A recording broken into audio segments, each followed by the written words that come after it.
Okay, hello all. I'm Johnsel from Singapore, and it's my first time in the US. So I've been looking for a place to practice and ordain for many years. So I've been through many ups and downs, searching high and low, and in Singapore and both the neighboring countries.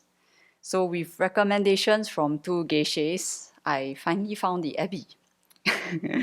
So I only know some of the Abbey residents or venerables online. Of course, Venerable Children during her teachings and Venerable Damcho, as well as Venerable Samton, who kindly arranged my travel details here. So that was about it. I had no idea what US is like, no idea how Abbey is like, yeah, and no one here. Yeah. So with the support of a handful of Dharma friends and the friends of Sravasti Abbey Singapore, FOSAS, so that was it. I came to the US. So when fear arises, I have this tendency to do a U-turn. So a friend of FOSAS had breakfast with me at the airport before I flew, and she gave me a lot of encouragement. So as I walked into the departure gate, I bet she felt my knees weakening. Other than chanting the Tara mantra and the name of Guan Yin, I told myself, I'm going to do this. And this time, I'm not going to U-turn.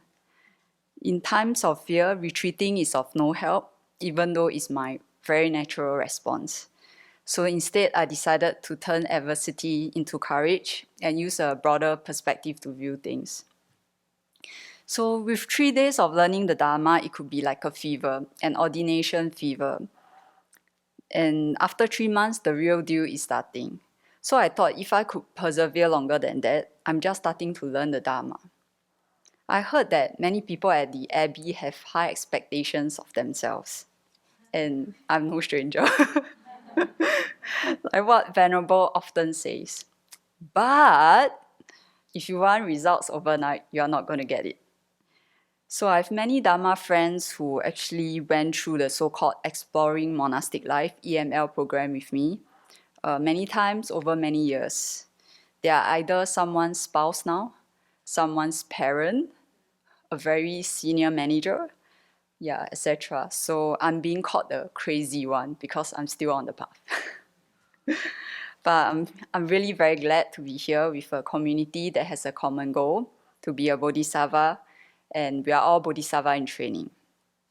So at the Abbey, I brought along my perfectionist habit. I will scrub the sink until it shines and I could see my reflection. I will place the bowls at the front, the plates at the back, and the larger plates last. So many times I've been gently reminded, no deep cleaning, kiddo. So having stayed at the Abbey, I started to realize that offering services, rituals, pujas are only part of the training. The real training is the bodhicitta motivation and wanting to practice Dharma like bodhisattvas. So that is the meaning of my life. The main purpose is to overcome all these afflictions and to realize selflessness. So I often remind myself, when creating the karma, be careful. In front of afflictions, always be courageous to overcome them. In front of sentient beings, be humble. And when karma ripens, be responsible for it. So Venerable once told me, don't just memorize the Dharma. Understand it, contemplate it, and practice it. Once it becomes part of you, you will walk and live the Dharma. Don't just memorize. So we can do many mantras, pujas, nunjus, which are all very useful for our practice. But having mindfulness and introspective awareness, watching the body, speech, and mind to see if it accords with the Dharma is more important. So I'm also trying to learn to rejoice in this good motivation before my self-criticism comes up. If I cannot change it fast enough, I will have to keep trying. Because the real enemy is in my mind. It is the source of my happiness and suffering. The Buddha laid out 84,000 methods to change ourselves, which also implies that we all have the same number of afflictions. And everyone like me wants to be happy. Just that we use different methods that will give us short-term happiness, like chocolates. So I feel that because of this self-centered attitude that I have that focus on the I end up thinking too much about simple situations and I end up complicating them. So this is very uncalled for.